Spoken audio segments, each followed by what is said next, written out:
দেশের এভিয়েশন খাতে আঞ্চলিক যোগাযোগ ব্যবস্থা আরও বিস্তৃত করতে জোরালো পদক্ষেপ নিতে যাচ্ছে সরকার। দীর্ঘ প্রতীক্ষা আর সাধারণ মানুষের ব্যাপক চাহিদার কথা বিবেচনা করে অবশেষে ডানা মেলতে যাচ্ছে কুমিল্লা বিমানবন্দর। বিশেষ করে কুমিল্লা ইপিজেডের বিদেশি বিনিয়োগকারী এবং বৃহত্তর কুমিল্লার বিপুল সংখ্যক প্রবাসীর যাতায়াত নির্বিঘ্ন করতেই বেসামরিক বিমান চলাচল কর্তৃপক্ষ বেবি চকের মাস্টার প্ল্যানে যুক্ত হয়েছে আকাশপথের এই গুরুত্বপূর্ণ রুটটি।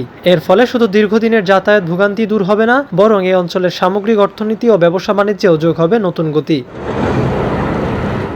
দীর্ঘ কয়েক দশক ধরে কুমিল্লা বিমানবন্দর থেকে সরাসরি কোনো যাত্রীবাহী উড়োজাহাজ উড্ডয়ন না করলেও কারিগরি ও প্রযুক্তিগত দিক থেকে বিমানবন্দরটি কখনোই পুরোপুরি অচল বা বন্ধ ছিল না।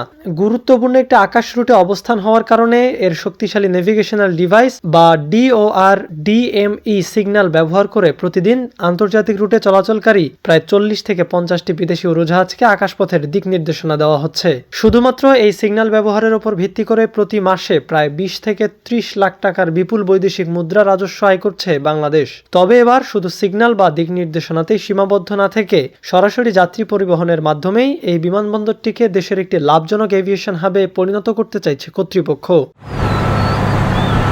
তবে বাণিজ্যিক ফ্লাইট পূর্ণাঙ্গভাবে চালুর পেছনে সবচেয়ে বড় প্রভাবক হিসেবে কাজ করছে বৃহত্তর কুমিল্লা অঞ্চলের শক্তিশালী অর্থনীতি এবং স্থানীয়দের ব্যাপক চাহিদা। বিমানবন্দরের সীমানার ঠিক পাশেই দেশের অন্যতম ব্যস্ত কুমিল্লা এক্সপোর্ট প্রসেসিং জোন বা ইপিজেড হওয়ায় প্রতিনিয়ত বিশ্বের বিভিন্ন দেশের বহু বিদেশি বিনিয়োগকারী, বায়ার এবং শীর্ষ কর্মকর্তারা নিয়মিত যাতায়াত করেন। সড়ক পথে ঢাকা থেকে যাতায়াতের দীর্ঘসূত্রতা ও যানজট এড়াতে দীর্ঘদিন ধরেই তারা আকাশপথ চালুর দাবি জানিয়ে আসছিল।